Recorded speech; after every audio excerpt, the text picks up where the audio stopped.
அடுத்ததாக எண் 17 9ஆம் வகுப்பை A1 பிரிவை சேர்ந்த கே சக்தி ஸ்ரீதேவி.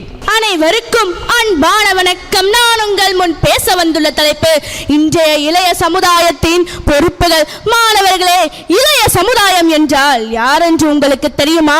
மாணவர்களாகிய நாம் அனைவரும் தான். சமுதாயத்தில் நமக்காக இருக்கும் கடமைகள் என்ன என்பதை பற்றி தான் நான் இன்று பேச வந்துள்ளேன்.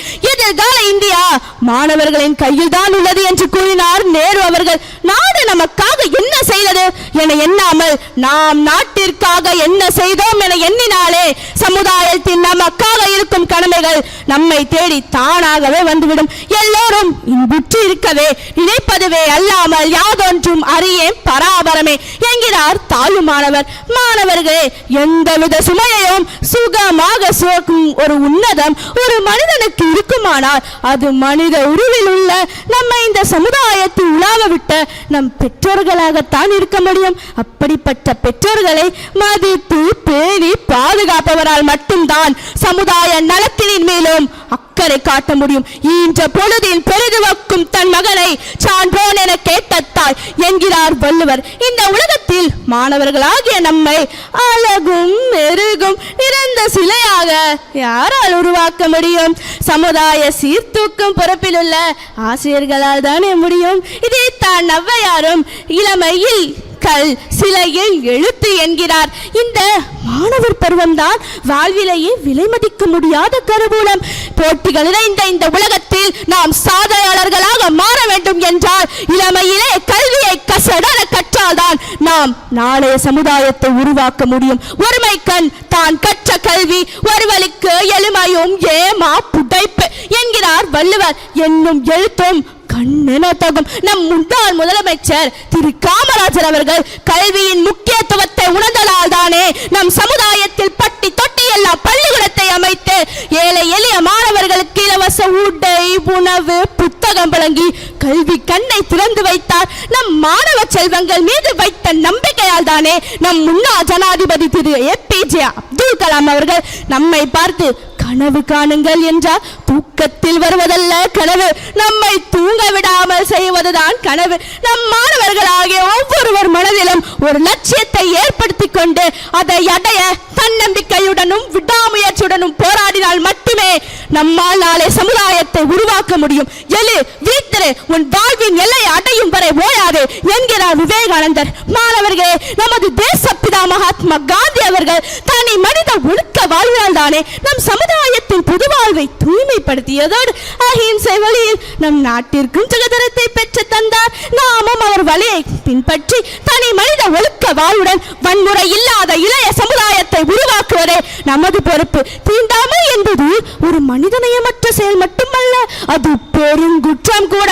நமது இந்திய நாட்டில் பெரும் நோயாக பரவி கிடக்கும் தீண்டாமையை ஒழிப்பதற்காக பாரத சமுதாயத்தில் விடிவெளியாக தோன்றியவர் அம்பேத்கர். அவரை போல பாரதியாரும் சாதிகளில் அடிப்பாப்பா குலத்தாட்சி உயர்ச்சி சொல்லல் பாவம் என்கிறார். சமுதாயத்தில் சாதி என்னும் இருட்டு, தீண்டாமை என்னும் கொடுமை, மூட நம்பிக்கை, பெண்ணடிமை இவற்றையெல்லாம் தமது கவிதை தீயை மூட்டி விரட்டி அடித்து விடலாம் என்று எண்ணியவர் பாரதிதாசன். தீண்டாமை இல்லாத சமுதாயத்தை உருவாக்குவது இன்றைய இளைய தலைமுறையான மாணவர்களாகிய நம்மால் மட்டும்தான் முடியும். மாதர் தம்மை இழிவு செய்யும் மடமையை கொளுத்துவோம் என்கிறார் பாரதியார். நம் சமுதாயத்தில் பெண்களுக்கு ஏற்படும் பாலியல் வன்கொடுமை போன்ற அந்நிய செயல்கள் ஏற்படும் போது அதை வேடிக்கையாக பார்த்து கொண்டிருக்காமல் அதை உடனே தட்டி கேட்பதுதான் இன்றைய இளைய தலைமுறையான மாணவர்களாகிய நம்முடைய கடமை. தோன்றின் புகழோடு தோன்றுக, அகிலா தோன்றலின் தோன்றாமை நன்று என்ற வள்ளுவரின் குரலுக்கேற்ப அன்பே அறம் என்று மக்களிடையே அன்பை மட்டுமே செலுத்தி என்றென்றும் புகழோடு நிலைத்து நிற்கும் அன்னை தெரசாவை போல் நாமும் ஏழை எளிய மக்களுக்கும் ஆதரவற்றவர்களுக்கும் மாற்றுத்திறனாளிகளுக்கும் நம்மால் என்ற உதவியை செய்ய வேண்டும். சுனாமி, வெள்ளம், பூகம்பம் போன்ற இயற்கை பேரிடர்கள் ஏற்படும் போது மாணவர்களாகிய நாம் தான் முன்னின்று உதவி செய்ய வேண்டும். இறுதியாக ஒன்றை சொல்கிறேன். இளைஞர்கள் வேலை இல்லாத காரணத்தினால் போதை பழக்கம் போன்ற தவறான வழிகளுக்கு செல்லாமலும் கைபேசி, கணினி போன்ற சமூக ஊடகங்களுக்கும் அடிமையாகாமலும் ஏதேனும் சுய தொழில் செய்து நமது நாட்டின் பொருளாதாரத்தை முன்னேற்றுவதே இன்றைய இளைய சமுதாயத்தின் பொறுப்பு. மாணவர்களே, பெற்றோர்கள்